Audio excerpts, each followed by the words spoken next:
നമസ്കാരം, ഞാൻ doctor Arun Oommen.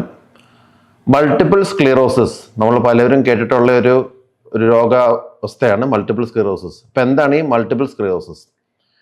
Multiple sclerosis എന്ന് വെച്ചാൽ ഒരു ഓട്ടോ ഇമ്മ്യൂൺ ഡിസോർഡർ ആണ്. അതായത് നമ്മുടെ പ്രതിരോധ ശേഷി നമ്മുടെ ഞരമ്പുകളിലെതിരെ പ്രവർത്തിക്കാൻ തുടങ്ങുമ്പോഴാണ് ഈ മൾട്ടിപ്പിൾ സ്ക്ലിറോസിസ് വരുന്നത്. അതായത് നമ്മുടെ ഞരമ്പിൻ്റെ ഒരു കോട്ടിംഗ് ഉണ്ട്, മൈലിൻ എന്ന് പറഞ്ഞാൽ.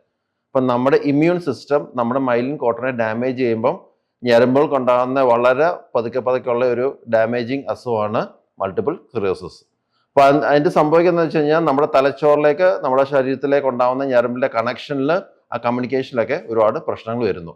അപ്പോൾ ഇതിൻ്റെ രോഗലക്ഷണം എന്തൊക്കെയാണ്? അതായത് തുടക്കത്തിൽ തന്നെ ആൾക്കാർ പറയാറുണ്ട്, ഈ കൈ കാല് തരിപ്പ് പോലെ തുടങ്ങുന്നു, അല്ലെങ്കിൽ മരയിപ്പ് പോലെ തുടങ്ങുന്നു, അല്ലെങ്കിൽ ഈ സൂചി വെച്ച് കുത്തുന്ന പോലെയൊക്കെ തുടങ്ങുന്നു. അത് കൂടാതെ അവർക്ക് ഓർമ്മയിലും അവരുടെ പ്രവൃത്തിയിലൊക്കെ ചെറിയ ചെറിയ പ്രശ്നങ്ങളൊക്കെ വരുന്നു. അവരുടെ സ്വഭാവത്തിൽ ഭയങ്കര മൂഡ് സ്വിങ്സ്, പെട്ടെന്ന് ദേഷ്യം വരുന്നു, പെട്ടെന്ന് ഡിപ്രഷനിലേക്ക് പോകുന്നു, അല്ലെങ്കിൽ വിഷാദത്തിലേക്ക് പോകുന്നു.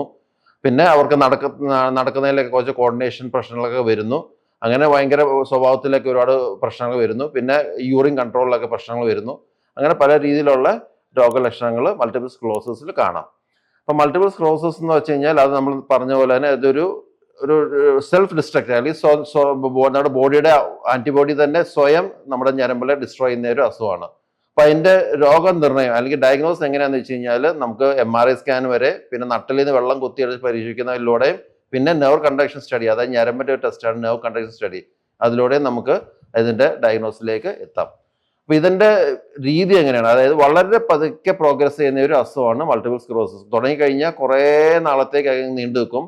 അത് തുടക്കത്തിൽ തന്നെ കണ്ടുപിടിച്ച് അതിനെ ചികിത്സിക്കാൻ ശ്രമിക്കുന്നതാണ് നല്ലത്. നമുക്കിത് പൂർണ്ണമായിട്ട് ചികിത്സിക്കാൻ പറ്റുമെന്ന് ചോദിച്ചു കഴിഞ്ഞാൽ അത് സാധ്യത കുറവാണ്. പക്ഷെ നമുക്കതിനെ കൺട്രോൾ ചെയ്ത് കൊണ്ടുപോകാൻ പറ്റും. അപ്പോൾ അതിൻ്റെ ചികിത്സാ രീതികൾ എന്ന് പറഞ്ഞു കഴിഞ്ഞാൽ പല രീതിയിലുള്ള മരുന്നുകളുണ്ട്. അതായത് സ്റ്റീറോയിഡ്സ് കൊടുക്കാം, ഇതിൻ്റെ ഡിസീസ് മോഡിഫൈങ് ഡ്രഗ്സ് എന്ന് പറയുന്ന ചില ഗ്രൂപ്പ്സ് ഓഫ് ഡ്രഗ്സ് ഉണ്ട്, അത് കൊടുക്കാം. പിന്നെ ഇതിൻ്റെ ഉണ്ടാകുന്ന പ്രോബ്ലംസ്, അതായത് മരവിപ്പ്, തരിപ്പ്, അല്ലെങ്കിൽ നമുക്ക് നമ്മുടെ മൂഡ് സ്വിങ്സ് ആണ്, അതായത് വിഷാദം അല്ലെങ്കിൽ ടെൻഷൻ, അങ്ങനെ എന്തെങ്കിലും പ്രശ്നങ്ങളൊക്കെ അതിനനുസരിച്ചുള്ള മരുന്നുകൾ. ചില കേസിലൊക്കെ വളരെ അപൂർവമായിട്ട് അപസ്മാരമൊക്കെ വരാം. അപ്പം അങ്ങനെയൊക്കെ വേണമെങ്കിൽ അത് കൺട്രോൾ ചെയ്യാനുള്ള മരുന്നുകൾ, അങ്ങനെയൊക്കെ നമുക്ക് ഉള്ള ചികിത്സ ചെയ്യാം. അപ്പോൾ മൾട്ടിപ്പിൾ സ്ക്ലിറോസിസ് മനസ്സിലാക്കേണ്ടത് വെച്ച് കഴിഞ്ഞാൽ അത് ഒരിക്കലും ഒരു മരണത്തിലേക്ക് നയിക്കുന്ന ഒരു അസുഖമായിട്ട് നമ്മൾ കാണേണ്ട കാര്യമില്ല. പക്ഷേ അത് വളരെ സ്ലോ ആയിട്ട് പ്രോഗ്രസ് ചെയ്ത് നമ്മുടെ ദൈനംദിന പ്രവർത്തനത്തെ വളരെ ഭാഗികമായിട്ട് നമുക്ക് പരിമിതി വരുത്തുന്ന ഒരു തരം അസുഖമായിട്ട് തന്നെ കാണാം. അപ്പം ഒരിക്കലും മൾട്ടിപ്പിൾ സ്ക്ലിറോസിസ് എന്നൊരു അസുഖം കേൾക്കുമ്പോൾ നമ്മൾ ഭയപ്പെടേണ്ടതല്ല വേണ്ടത്. കറക്റ്റായിട്ട് അതിനെ എത്രയും നേരത്തെ അതിനെ കണ്ടുപിടിച്ച് അതിനെ വേണ്ട രീതിയിൽ ചികിത്സിക്കുകയാണെങ്കിൽ ഒരു വലിയ പ്രശ്നമൊന്നുമില്ലാതെ നമുക്ക് മുന്നോട്ട് പോകാൻ സാധിക്കും. Thank you.